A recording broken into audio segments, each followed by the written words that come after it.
Hi everyone, so in this episode of African Spirituality, I wanted to talk about Mami Wata. And Mami Wata, to me and my perspective and my experiences, because there's a lot of different things that you can see out there that pertains to this deity, to this spirit, this entity, this group of entity and spirits. So first, for people who never heard of Mami Wata or who do not know what I'm talking about, but who are familiar with the system of the Orishas, or who are familiar with the Western African belief system, or some of them, of course, or who have ever heard of the term of the deess, the goddess Yemanya, also known as Yemeni, depending on where you are in the world and how you're pronouncing that. But basically, Yemanya is oftentimes the ambassador, I will say, the ambassador of the Mami Watas, the ambassador of the water kingdom. She's really well known in everything that has to do with Santeria, with Orishas, with mostly the systems of belief coming out of Western Africa that were brought to America, and has been very much explored by Europeans and by Northern Americans and Americans in general. And so some people will oftentimes confuse Yemanya with the Mami Watas, which are many entities coming out of the waters. So it is well known that, the way they explain the creation of our planet is that at some point the entire planet was only covered in water. And basically, those are the first entities that come out of the water. The Mami Watas were there, and of course the female and feminine energy was the energy that was first present on this planet and on this realm. And this is why the Mami Wata is so much prevalent, and her powers are also very prevalent on this planet. Now, I'm not going to go too much into the Yemanya and how people are working with her or worshipping her or anything like that. My take is, although I don't worship deities, I don't worship whoever I'm working with, I don't worship them in the sense that I won't have an altar erect for that specific deity unless we are working together or the entity is working for me. But that's a parenthesis that I will do in another video, because I've had a lot of questions about that, and I'll do it in another video. But Mami Wata essentially are a generic term to refer to a group of entities, usually female, that come out of the water. So before I go any further, for people who don't have that much background on it, I've managed to find over the years a couple of references that you can go as a first introductory step to Mami Wata and to deities or entities of the waters. So the first book that I had found, it was, I think, 2 to 3 years ago, maybe 3 to 4 years ago. 2 to 3 years ago. I don't quite remember.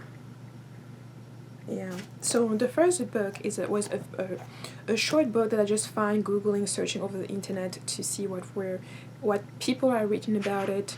And sometimes I'm really skeptical about interpretation that are being made from people who are not from the culture, because their vision of things, even though they can somewhat understand certain terms, they oftentimes do not comprehend it, and then do not assimilate from the perspective of the people who actually either created a system of belief or who are energizing that system of beliefs. So I was doing this search out of curiosity to see what will come out, and the first book that I found was the title entitled "The Sibyls, the First Prophetesses of Mami," and then in parentheses she put Wata, and then there's this image, and her name is Mama Zogbe. Her real name is actually Vivian Hunter Hindru, and she is part of the African diaspora in the United States, and she actually had her own experiences with Mami Wata, and she went back to Africa and was initiated in the craft there. So this is a really short book where she actually started up some research about the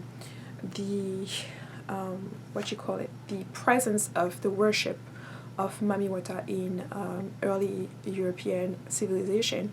And early European civilization, contrary to what popular beliefs are, were really, there was a lot of black people there, there were a lot of African people there, and we will find the worship of Mami Watas, which later on was translated in other religions as well.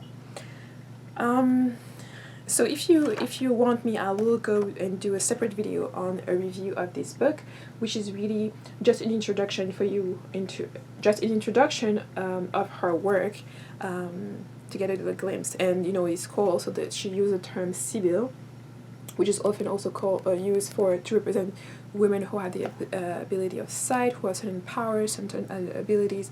It could be sight, it could be prophecy, priestesshood, so forth and so on. And this particular book is, of course, the subtitle, I don't know if I mentioned it, is The Theft of African Prophecy by the Catholic Church. And she really goes into depth in terms of who were the, some of the, some of the goddesses providing prophecies that we've talked oftentimes a lot in Greek mythologies. And she really dive into that and see how some of these images have been manipulated throughout the time, and there's actually proof and statues dating way back before Roman time and Greek, at least the wider, lighter version of statues of Greek and Roman architecture and statues. So, and then she has I dug a little bit more, and I saw that actually she was she did her, I think it's her PhD, searching and documenting the proof that she could find, anything that she could find by Mami Watas in the ancient world.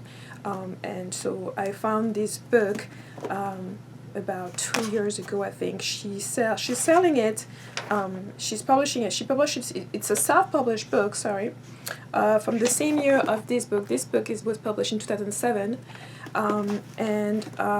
The book that I'm going to show you are in 2 volumes that she self-published as well in 2007. Let me see if the volume 2 was also 2007.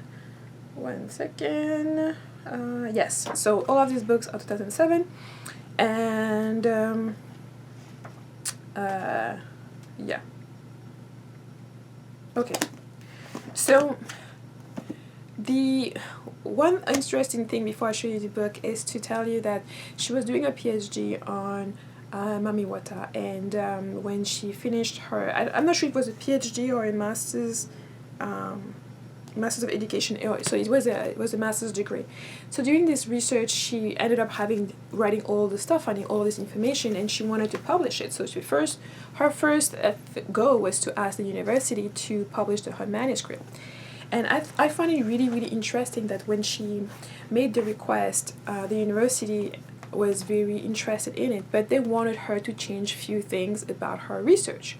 And one of the things that she said that they wanted to change is that instead of focusing on the fact of the presence of African people in European space, or what became later Europe, as well as the worship of a specific deity, such as Mami Watas, that was done in that space, they wanted her to focus more in terms of talking and discussing the ritual, the initiation she had, and how people could actually use some of this ritual for her to explain.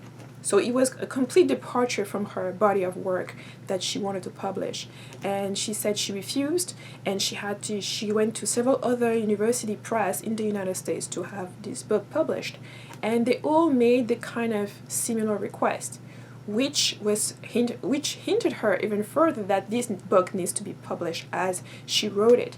And so she self-published her books, and I think it's one of the most of the greatest things she probably did, because without that, I probably wouldn't have come across this information in terms of looking into the diaspora and the images that I mean, I probably eventually would have found it, but it would have taken me maybe probably years and years to be able to find all the stuff that she documented, because she was actually doing this for full time. So just imagine when you're already doing your little research, trying to find few things out while you have a job, while you have a project, while you have this and that. So the volume of information that she's bringing in her books is really information to sink your teeth in and take your time to really immerse yourself, especially because a lot of you out there have sent me messages about, reconnecting with your ancestors, reconnecting with African spirituality, and these books will show you that African spirituality has been all over the globe, and they will actually show you how there's been evidence of this for years and years. Of course, it focuses on Mediterranean and United States, and how you, as being part of the diaspora, have part of that energy and spirituality within yourself already. So that was the first book. The second book is called Mami Watas, Africa's Ancient God Goddess Unveiled. This is the volume 1. And of course, with her name, Mama Zogbe, which is her initiation name, and her original name, Vivian Hunter Hindra, Master of Education, as written right here. And this first book, so the volume 1, is about 542 pages. So it is really a scholarly book, meaning every page where she got the information, there is annotations, there are footnotes, there are notes of chapters, there are illustrations. It's really a thorough work. You can tell this sister wrote it and got it together. She really, of course, present the information, gives her perspective on it, and you can really sense that she did the work. She went back to, I think it's Ghana, where she had her initiation, and a lot of the information that's in this book completely resonate with me and completely resonate with what I have experienced personally. And last year, in 2014, I actually took this book back with me to Cameroon. You can see it's worn down, and I've been referencing this book back and forth. I've been asking my grandmother a couple of things about that I found in this book, that I've meditated on, that are just complementary to other things that are already with, when you are just thinking about things internally, and then you get this external validation that's coming. So definitely something that I've spoken with my grandmother, and we've exchanged on this book. And this book is really, she documented, she went to all other places, to ancient Greece, ancient Greek culture, and she basically put it and set it all there, really, really gives us the great. I think it's not even Ghana. I think it is Benin, and I'm not quite sure. It has been, in terms of her personal life, it has been quite a while that I haven't read this. I know she went back and was initiated, and had this whole process. She also talked about the person who initiated her. She's a voodoo priestess. So she talks about the voodoo, Mami Watas, religion, tradition, truth, and buried so deep. And again, that's the only caveat that I will put. Like, she talks about it as a religion. I don't prescribe to that being a religion. It existed way before even the thought or the concept of religion existed. And also the requirements that people do who work with Mami Watas are really different from, based on whatever African tradition you are talking about. So that's volume 1, which is where she's giving you illustration of evidence of the presence and the worship of Mami Watas throughout the world. Okay. And then in volume 2, which is the volume that I haven't really got into that much, it took me a long time to get this book, to actually go through this book, because there were passages that I wanted to, that I highlighted and I kept to discuss it with my grandmother, and then also the section on her particular life and initiation was also interesting, but it was less interesting to me because it was more pertaining to the particular lineage that she had. She was able to reconnect with her ancestors and to know that she had, you know, this knowledge in her DNA. And so when she went back, they actually confirmed all of that and recognized that she was actually part of that particular tradition. So this is also why I said, you know, sometimes it doesn't matter which nationality the DNA test will tell you, or which country, so long as you know what tradition your ancestors came from, or your most recent ancestors came from. And then, so there is also volume 2. Here it is. And the volume 2 is basically also the same. Africa, Ancient Goddess, Mami Watas, Africa, Ancient Goddess Unveiled. Volume 2, Reclaiming the Ancient Mami Watas Vodun History and Heritage of the Diaspora. Again, her name, Mama Zakube, Vivian Hunter Hindro. And you know, if you want, I'll go more in depth and show you, you know, do a little review, show you the table of content and things like that, so that if you are interested in purchasing or looking up this book, you can do so. I purchased them on lulu.com, where you have a lot of self-published books. I will put the link in the description box if you want to go look for it. If you do want me to do a video review on these books, I'll do that. Yeah, so just let me know. So now, getting back to discussing and talking about Mami Watas. So to me, Mami Watas is a designation of a group of entities, of female entities who are evolving and coming from the water energy and who are really connected with women. Oftentimes they say, you know, they will see Yemanya as, you know, one of the ambassadors. That means one of the entities that interact most with human beings. Oftentimes she is being called the goddess of the sea, the goddess of emotions, you know, and everything that symbolizes water. It also symbolizes fertility, motherhood, because the water is where life sparked. And as many knows already, that one of the signs for mother is the M, which is also seen as a wave, and the wave was one of the first symbols that we found when archaeologists were looking for the first evidence of writings. So Yemanya is often seen and talked about in different videos because she's, to me, I perceive her at least as the ambassador of the Mami Watas, the ambassador of this group of being and entities that are water elements that are coming from the waters. But she's not the queen, and she's not the only entities that come out of the water. And I think sometimes people will say, oh, you know, especially women, they will say, you know, when you're in the shower, when you're in the bath, you have this connection, you get those messages, you get inspired, you get motivated. There's so much connection between the woman femininity and the water element. Not only because we are as human beings, we have a lot of water. We made, I think it's 70 or 80% of water, but also that because of our womb as women, we have an influx of liquid in our womb. Every month we are in tune with nature. We are in tune with, you know, the tides and the different motion of the waters.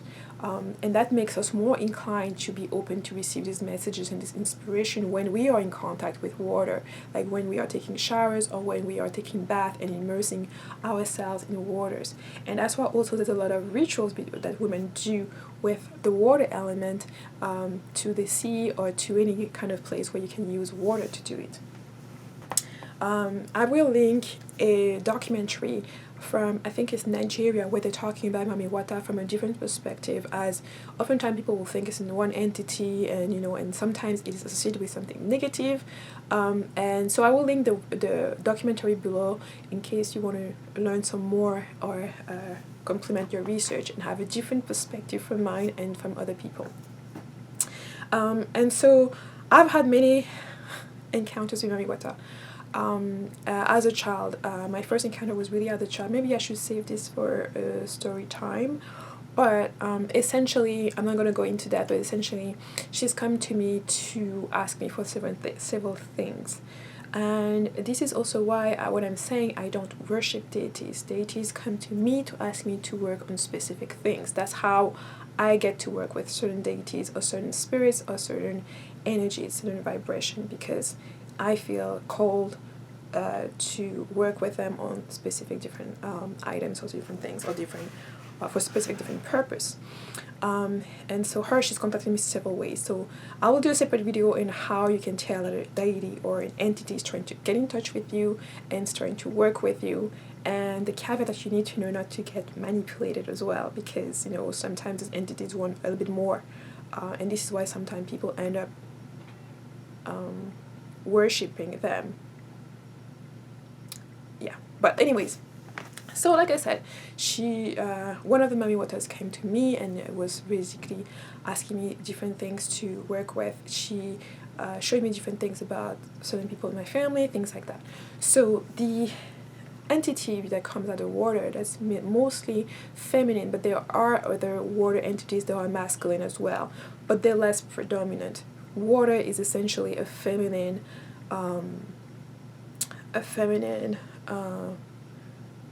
element, I'll say, and I'll say fire is more of the masculine.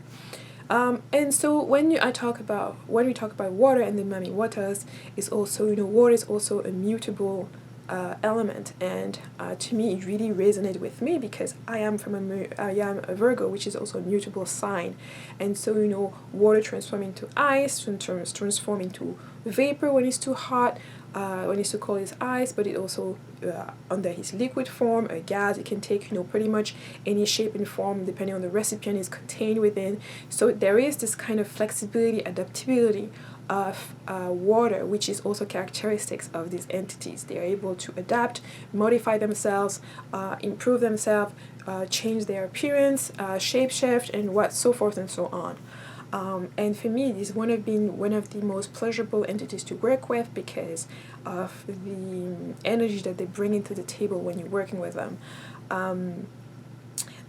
So Mami Wata and the Mami Watas of the world, a lot of people, and especially African people, will see them as something negative. They will be scared of them, and that's simply because they do not understand who they are, and a lot of them are also really been indoctrinated in the whole Christianity versus the rest of the world. Basically, if this is not something that's Christian, it has to be something that's negative and not self-serving.